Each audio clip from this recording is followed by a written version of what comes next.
पिछली वीडियो में हमने देखा था कि how important are dates and what history is all about. आज हम पढ़ने वाले हैं विच डेट्स, कौन से डेट्स इंपॉर्टेंट है। देखो, आप लोगों ने आज तक हिस्ट्री जो भी पढ़ी है उसमें से आपने कुछ ना कुछ डेट्स तो देखे होंगे।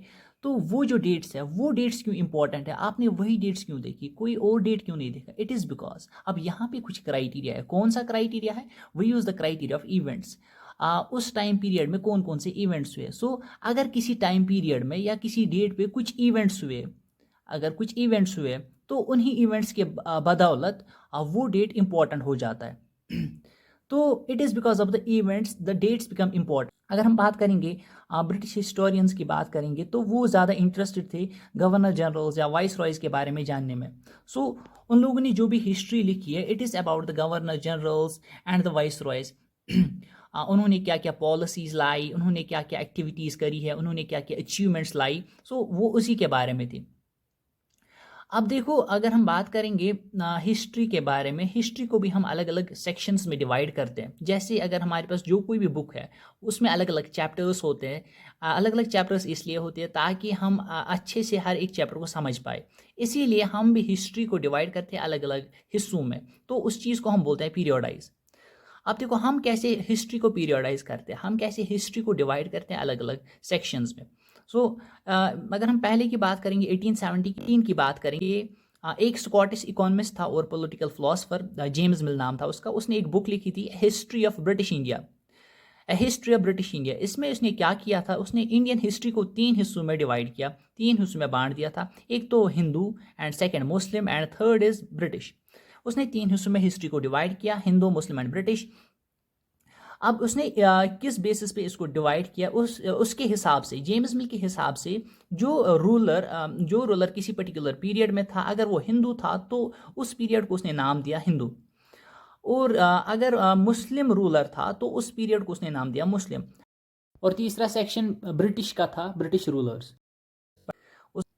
अब जेम्स मिल के हिसाब से जो एशिया था it was far far behind than Europe. Asia काफ़ी पीछे था यूरोप के मुकाबले। उसके हिसाब से एशिया में पहले रिलीजियस इंटॉलरेंस चल रही थी, कैस्ट टैबूज थे या सुपरस्टिशियस प्रैक्टिसेस डोमिनेट थी। अगर हम जेम्स मिल की क्लासिफिकेशन देखेंगे या जेम्स मिल की जो पीरियोडाइजेशन ऑफ हिस्ट्री देखेंगे, इट इज़ रॉन्ग। अगर हम बात करेंगे उसने हिंदू पीरियड लिखा था या मुस्लिम पीरियड लिखा या ब्रिटिश पीरियड। अगर हम हिंदू पीरियड की बात करेंगे तो उस टाइम में मुस्लिम्स भी रहते थे, क्रिश्चियंस भी रहते थे, जैन्स भी रहते थे, सिख्स भी रहते थे। इंडिया में बहुत सारे मजहब रहते थे, एक साथ अलग अलग रिलीजन के लोग रहते थे। इट इज़ रॉन्ग अगर फॉर एग्जाम्पल उसने हिंदू पीरियड बोला है लेकिन बाकी भी रिलीजन्स थे उस टाइम, या फिर उसने मुस्लिम पीरियड बोला है उस टाइम भी बाकी के रिलीजन्स थे। There were multiple religions in that period. It is wrong कि आप बोलेंगे कि Muslim period, Hindu period. It is wrong.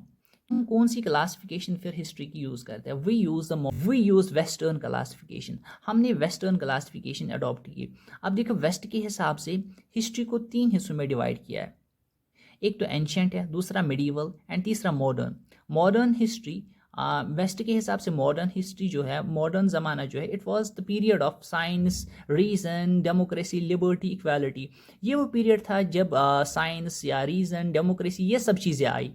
लेकिन अगर हम पर्सपेक्टिव से देखेंगे deeply, it is incorrect.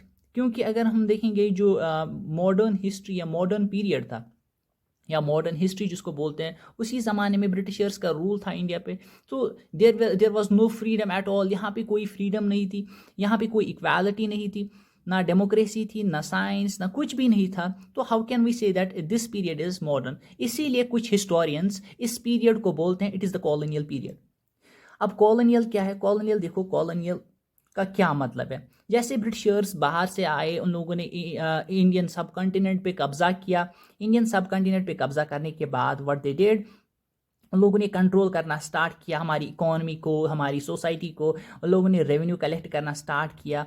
They wanted lower price, मतलब चीज़ें वो खरीदते थे लोअर प्राइसेस पे, और वही क्रॉप्स प्रोड्यूस करवाते थे जो उनको ज़रूरत पड़ते थे।